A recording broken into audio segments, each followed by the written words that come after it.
Possums do eat chickens. Many times it's easy to think of them as an egg predator because that's what they primarily hunt, but they will kill both young and adult chickens. Signs that a possum has attacked your flock is there'll be eggshells near or around the nest that are empty, young birds that are killed and left on the spot, and also birds with missing heads and abdomens where the possum sucked the blood out. The best ways to deter possums from visiting your flock is by making sure you keep a clean area around your coop and run. You don't want garbage littered. Keep garbage cans closed up tightly. Don't leave food in your run overnight or your coop. I like to put it all away in my metal trash can every night. Make sure you don't feed dogs and cats near or around your coop and run, and if you're going to, pick it up at night. Possums are Just lazy hunters, so they're not likely to attack your flock, but if in the mood, they will. just recently we forgot to bring in the cat food on the back Mhm. porch, and there was a raccoon literally sitting like a human on the back porch couch with the bag of cat food in its lap, using its little hands. Welcome to the Mother Earth News and Friends podcast. At Mother Earth News for 50 years and counting, we've been dedicated to conserving the planet's natural resources while helping you conserve your financial resources. In this podcast, we host conversations with experts in the fields of sustainability, homesteading, natural health, and more to share all about how you can live well wherever you are in a way that values both people and our Mother Earth. We'd like to thank our sponsor for this episode, Brinzy. That's BRINSEA, Chick Incubation Specialists. They've been focusing on egg incubator design continuously since 1976, resulting in egg incubators, chick brooders, and incubation accessories. They offer unparalleled practicality, reliability, superior hatch rates, and healthy chicks. Innovation you can trust. Good day, everyone. I am Kenny Coogan, and joining me on this episode of Mother Earth News and Friends is Erin Snyder. Erin and her family have raised chickens and ducks for nearly 2 decades. She is passionate about all things poultry and is especially interested in poultry nutrition, predator protection, egg laying disorders, and helping chickens live their best lives well into their golden years. You can follow her chicken adventures on her newly hatched Instagram page, The Hen House Hooga. Welcome to the podcast, Erin. Thank you, Kenny. I'm happy to be here. Keeping poultry is so much fun. However, poultry predators can be a huge problem. And today on our Poultry Predator and Prevention podcast, we're going to be talking about carnivores that predate from the land, water, and air. And we're going to be talking about diurnal and nocturnal predators, but most importantly, how to prevent them all to keep your poultry happy and healthy. Erin, how to tell what killed my chickens is one of the most popular searched Google phrases. Let's talk about daytime predators first. And sadly, I've experienced this myself a few times. And just recently, my friend lost some chickens to her friend's dogs who were visiting her property. How can you tell if dogs attack your flock, and how do you prevent dog attacks? Oh, Kenny, you're right. Dogs and chickens are not always the best combination. However, they can usually be fairly easy to prevent and see if a dog has attacked your flock. Some of the things I would look for are it's a messy kill. Dogs generally don't consume the chickens they kill, so there's blood and feathers everywhere.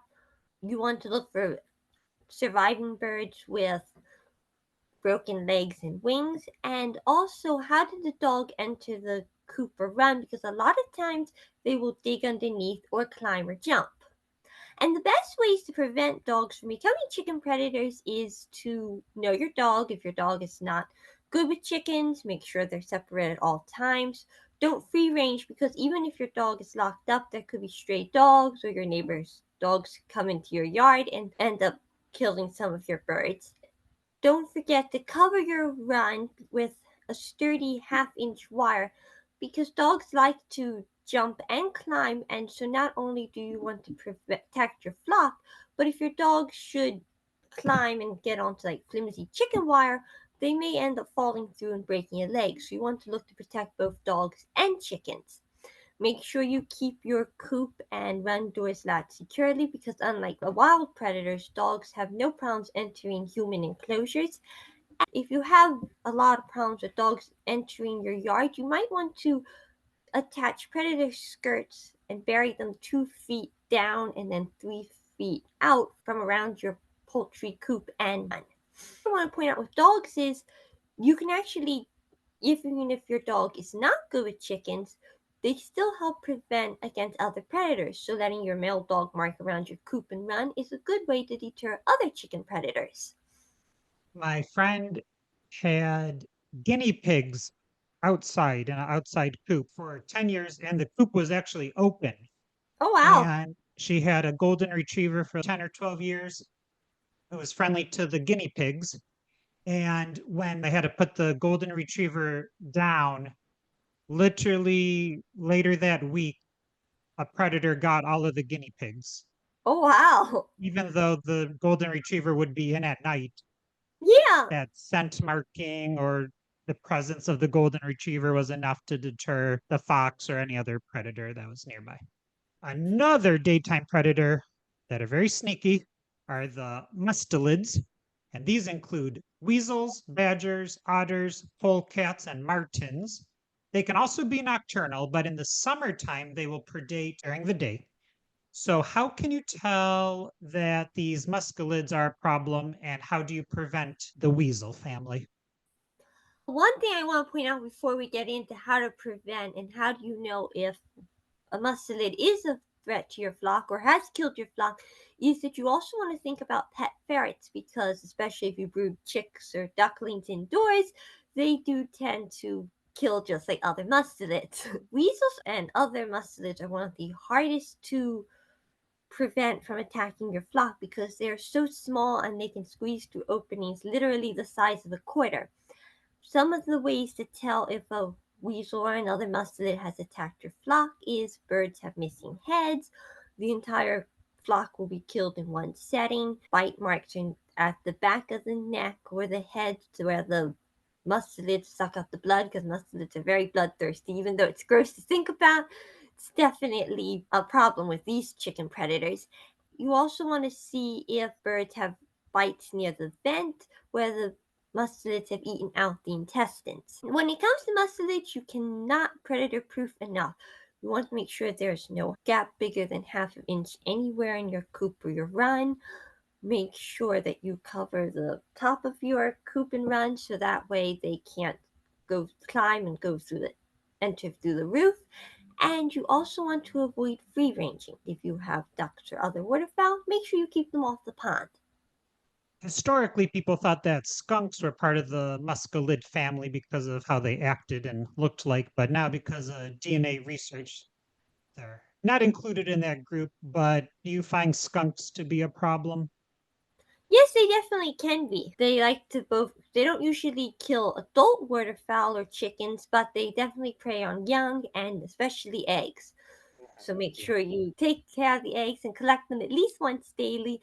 And also lock up any food or cat food, dog food, etc., because skunks are really attracted to that sort of stuff too. Diurnal predators can also come from the sky. And do you have any tips on how to keep hawks away or how you can protect your flock from other birds of prey that are flying around during the daytime, like eagles?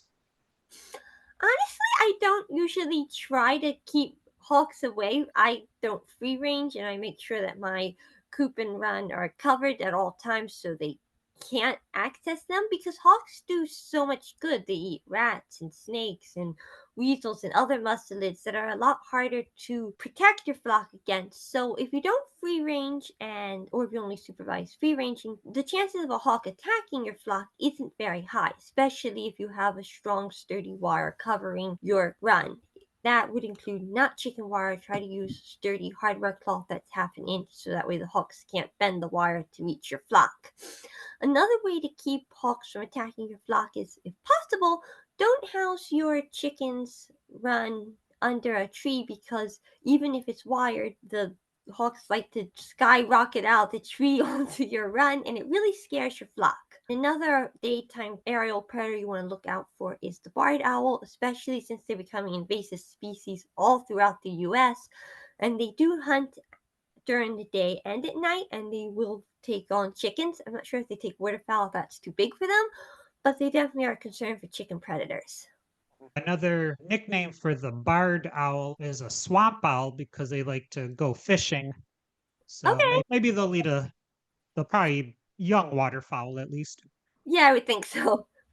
And speaking of waterfowl, ducks, geese, and swans are beautiful, and I Yes. love to see them on a pond. But the predators can also be in the water.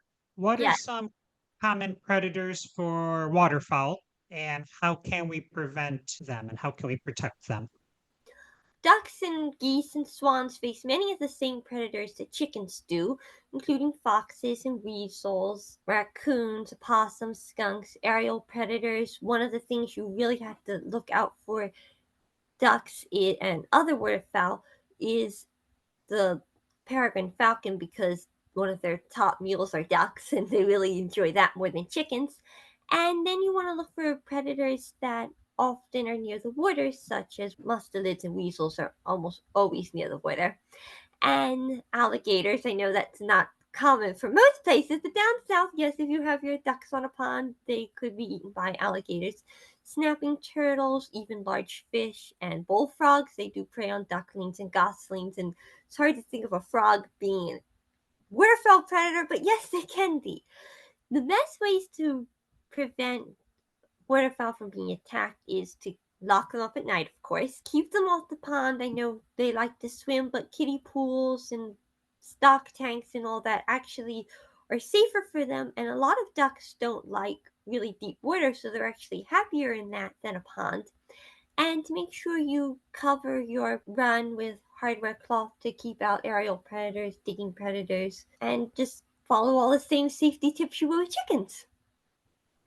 A couple of podcasts ago, we talked about raising swans, and the guest that we had on says that he estimates that he loses about half of his cygnets or his baby swans from predators because that's how prolific these animals are.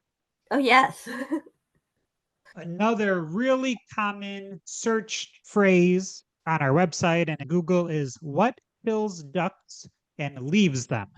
So, in addition to that swan owner, people who are raising ducks are also unfortunately experiencing that. So, Erin, you got any ideas? What kills ducks and leaves them? Let me think. Foxes, raccoons, opossums, weasels, and other mustelids. Not aerial predators usually, but yeah, there's a lot of predators who will kill them and leave them. We're going to take a break to hear a word from our sponsor. And when we return, we'll be focusing on nighttime predators. Brinzy products are designed to be long-lasting and energy efficient. Their advanced series incubators and brooders feature the latest state-of-the-art digital control systems, providing instant readings of temperature and humidity to ensure successful hatches and healthy chicks. Check out Brinzy incubators and more at brinzy.com. That's www.brinsea.com. We are back with Erin Snyder. You can follow her chicken adventures on her newly hatched Instagram page, The Hen House Hygge. And Hygge is spelled Hygge. Erin is a longtime contributor for our sister publication, Backyard Poultry magazine. Erin, we're going to be talking about nighttime predators now. And unfortunately, a lot of people have experienced predators during the day and the night. People are asking you, what kills chickens at night and leaves them? foxes if you have a dog that's allowed to roam, or if your neighbors have a dog that likes to roam, then it would be domestic dogs too. Bobcats, weasels, other mustelids, opossums. I think skunks may too, if you have a really big skunk problem. And owls will also kill them and leave them.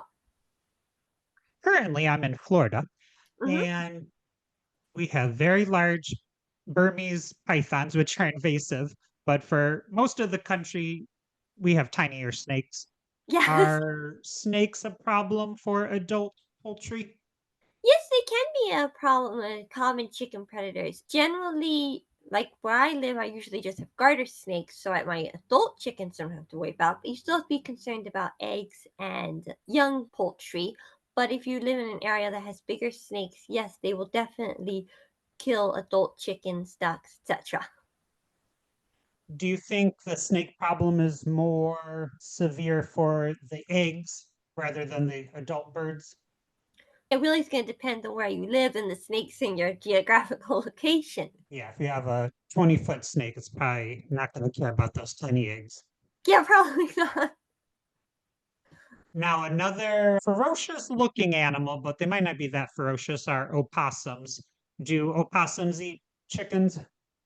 Yes, possums do eat chickens. Many times it's easy to think of them as an egg predator because that's what they primarily hunt, but they will kill both young and adult chickens. Signs that a possum has attacked your flock is there'll be eggshells near or around the nest that are empty, young birds that are killed and left on the spot, and also birds with missing heads and abdomens where the possum sucked the blood out. The best ways to deter possums from visiting your flock is by making sure you keep a clean area around your coop and run. You don't want garbage littered. Keep garbage cans closed up tightly. Don't leave food in your run overnight or your coop. I like to put it all away in my metal trash can every night. Make sure you don't feed dogs and cats near or around your coop and run, and if you're going to, pick it up at night. Possums are Just lazy hunters, so they're not likely to attack your flock, but if in the mood, they will. just recently we forgot to bring in the cat food on the back Hmm. porch, and there was a raccoon literally sitting like a human on the back porch couch with the bag of cat food in its lap, using its little hands. It was cute, but I am not a fan of raccoons because raccoons can wreak havoc. And Erin, you have a couple of questions. Do raccoons eat chicken heads? And do raccoons eat chickens? And I can tell you the answer is yes and yes. Yes, it is. But Erin, more importantly, what are some other signs or ate them and how can we keep them away? Well, it's usually fairly easy to tell if a raccoon has attacked your flock because they usually kill the entire flock in one setting, unfortunately.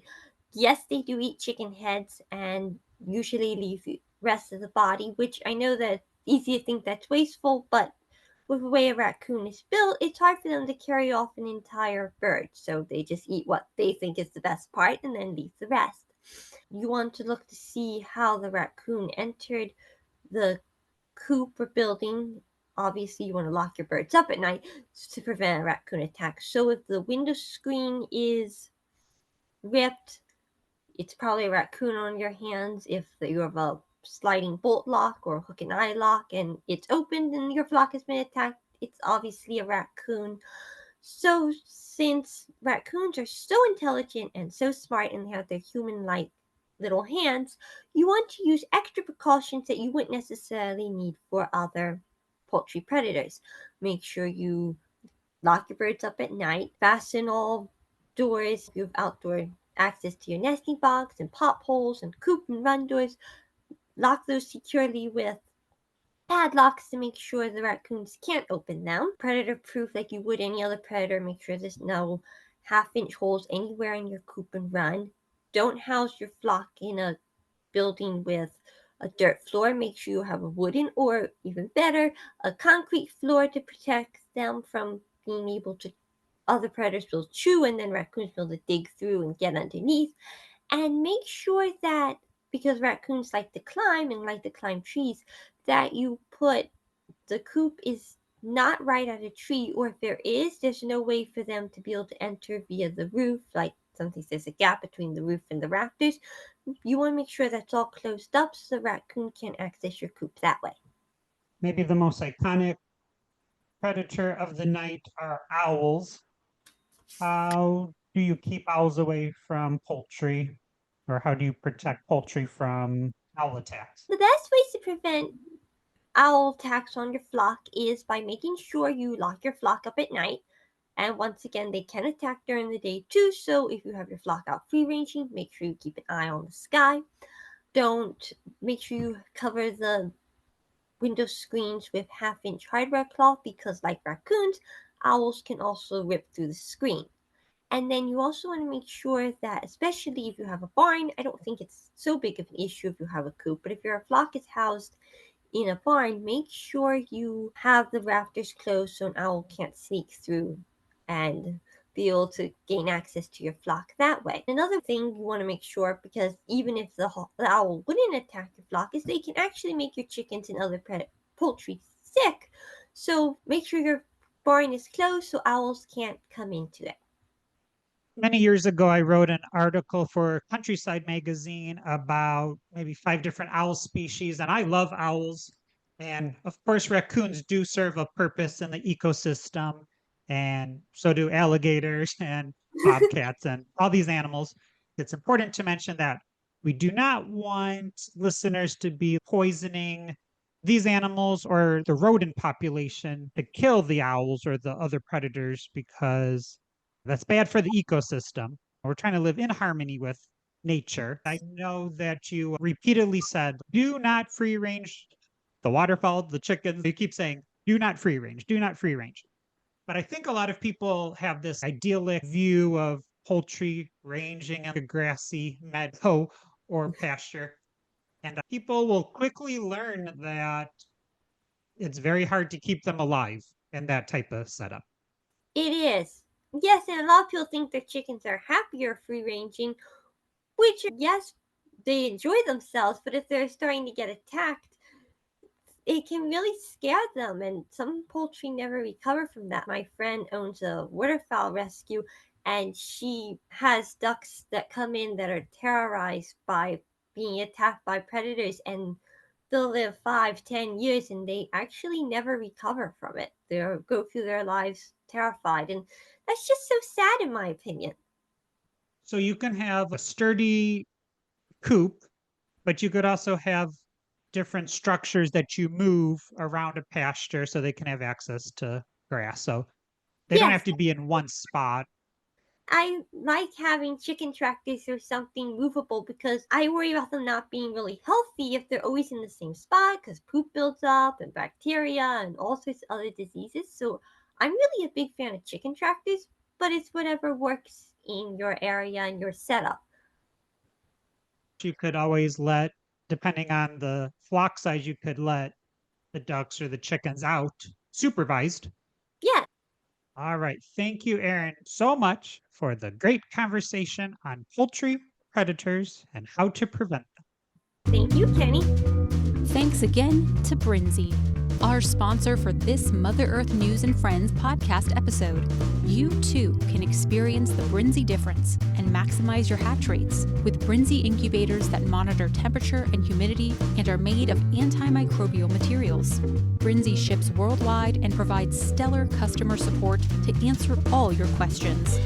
Hatch your chicks with Brinzy, the leader in innovative incubation research. Learn more at brinzy.com.